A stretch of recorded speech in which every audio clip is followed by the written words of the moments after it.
Baik, setelah kita pahami pengertian teks berita, mari kita pahami kembali unsur-unsur teks berita. Untuk memahami tersebut, mari dalami dan simak video berikut ini.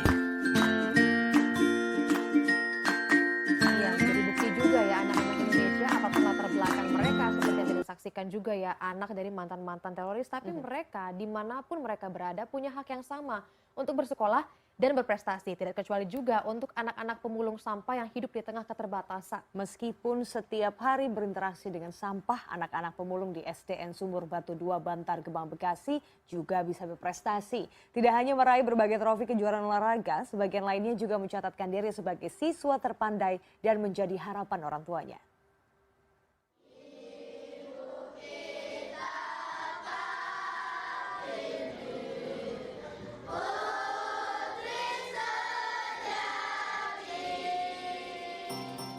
Sekolah Dasar Negeri Sumur Batu 2 memiliki siswa-siswi dengan hak yang sama, meski sebagian besar diantaranya adalah anak-anak pemulung sampah. Sekurangnya, 200 siswa di sekolah ini adalah anak pemulung sampah. Latar belakang anak-anak ini tidak membuat semangat belajar mereka berkurang. Relatif bagus sih sebenarnya, bahkan justru anak-anak pemulung yang lebih bagus kalau menurut saya prestasinya, karena mungkin mereka memang benar-benar itu ingin menunjukkan kepada orang tuanya ya, kepada orang tuanya bahwa selain mereka bisa membantu orang tua, dan saya juga harus berprestasi di bidang akademik. Satu di antara siswa berprestasi di sekolah ini adalah Nur Pianingsih. Akrab disapa Pia, murid pendiam ini mencatatkan diri sebagai yang terpandai di kelas, juga di sekolahnya.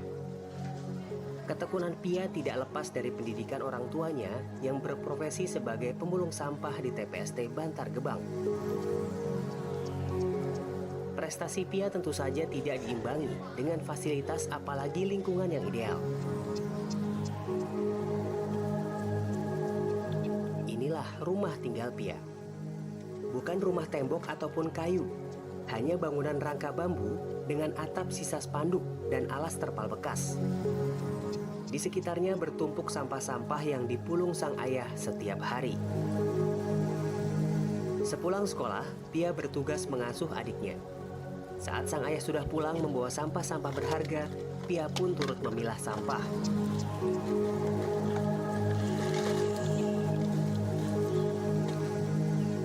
Prestasi Pia di sekolah adalah harapan bagi sang ayah. Sering belajar sih, nggak bosan-bosan. Suruh belajar gitu, jangan banyak main. Pengennya sih jangan sampai kayak orang tuanya gitu. Kalau bisa mah lebih sukses ke ininya gitu, dewasanya. Bagi Pia, tinggal di rumah tenda di antara tumpukan sampah bukan halangan untuk menggapai impiannya. Setiap sampah yang dipilih dan dipilahnya merupakan kesempatan Pia untuk mewujudkan cita-cita. Nah, ini kan Pia di sekolah nilainya bagus nih.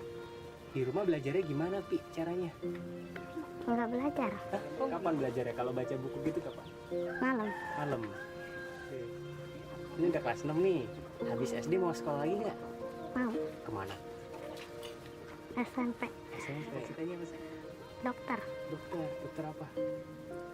Enggak tahu. Kenapa? Ini kan nilainya bagus nih. Bangga nggak, Bu? Seneng nggak, Bu? Seneng. Alhamdulillah. Harapannya apa buat Pia? Harapan biar jadi orang sukses orang enak dah sama bagi nusa dan bangsa.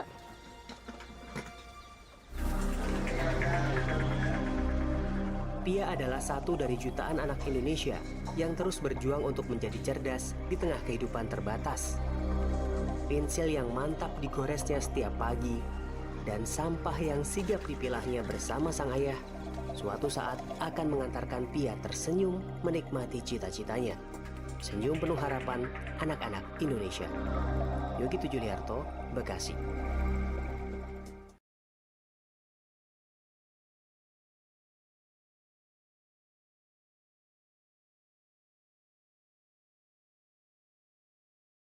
Baik, setelah kita menyimak video tadi, dapat kita ketahui bahwa unsur-unsur teks berita adalah sebagai berikut.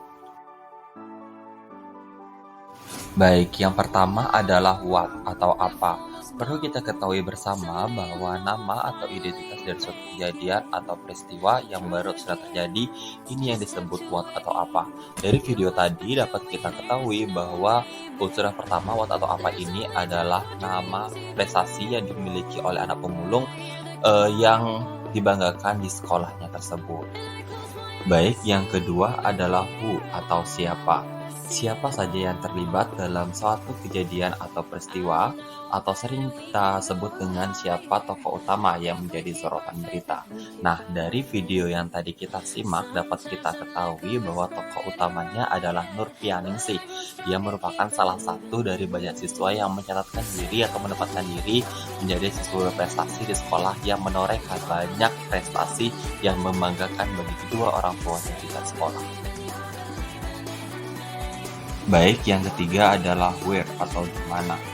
Unsur ini menyatakan lokasi atau daerah tempat terjadinya peristiwa. Dari video tadi dapat kita lihat bahwa tempat terjadinya peristiwa adalah di Bekasi di Provinsi Jawa Barat. Yang keempat adalah when atau kapan. Waktu dari suatu kejadian atau peristiwa yang dilaporkan. Dari video tadi yang saya dapatkan dari CNN Indonesia, bahwa waktu yang saya dapatkan adalah pada tanggal 17 November tahun 2021. Baik, selanjutnya adalah unsur kelima, why atau mengapa. Alasan mengapa peristiwa atau kejadian yang dilaporkan dapat terjadi. Di mana di sini dapat kita lihat bahwa kejadian itu dapat terjadi karena banyaknya siswa atau Baik, unsur yang terakhir atau unsur yang keenam adalah how atau bagaimana. Bagaimana keadaan atau proses terjadinya suatu kejadian atau peristiwa. Nah, dapat kita pahami dan kita simak dari video yang telah kita lihat tadi bahwa keadaan atau proses terjadinya prestasi yang dimiliki oleh siswa-siswa dari SD tersebut sangatlah panjang. Meskipun dari keluarga yang sederhana, dari keluarga pemulung, tapi mereka tidak berkecil hati atau tidak patah semangat untuk mencari prestasi sehingga dapat menorehkan prestasi menjadi siswa baik yang memiliki segudang prestasi yang dapat membanggakan kedua orang tua. Wah, ternyata mudah sekali ya. Ternyata di sini dapat kita ketahui bahwa unsur-unsur teks berita itu ada 6. Ada apa, di mana, kapan, siapa, mengapa, dan bagaimana.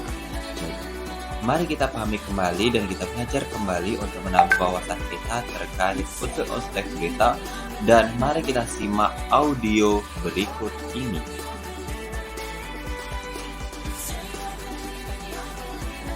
Aturan PPKM saat Hari Natal dan Tahun Baru. Ketentuan berlaku mulai 24 Desember 2021 sampai 2 Januari 2022. Pemerintah kembali menerapkan aturan dan ketentuan untuk mencegah lonjakan coronavirus di SARS 2019 pada saat Natal 2021 dan Tahun Baru 2022. Selama perayaan Natal dan Tahun Baru 2022, pemerintah akan memberlakukan kembali aturan pemberlakuan pembatasan kegiatan masyarakat PPKM level 3 sesuai dengan instruksi Menteri Dalam Negeri Mendagri. Aturan PPKM selama hari Natal dan Tahun Baru tertuang dalam Instruksi Menteri Dalam Negeri Nomor 62 Tahun 2021. Aturan PPKM selama hari Natal dan Tahun Baru 2022 akan resmi dilaksanakan sejak 24 Desember 2021 hingga 2 Januari 2021, di mana aturan ini berlaku di Jawa dan Bali. Setelah kalian simak audio di samping, lalu sekarang tentukan unsur-unsur teks berita melalui audio di samping.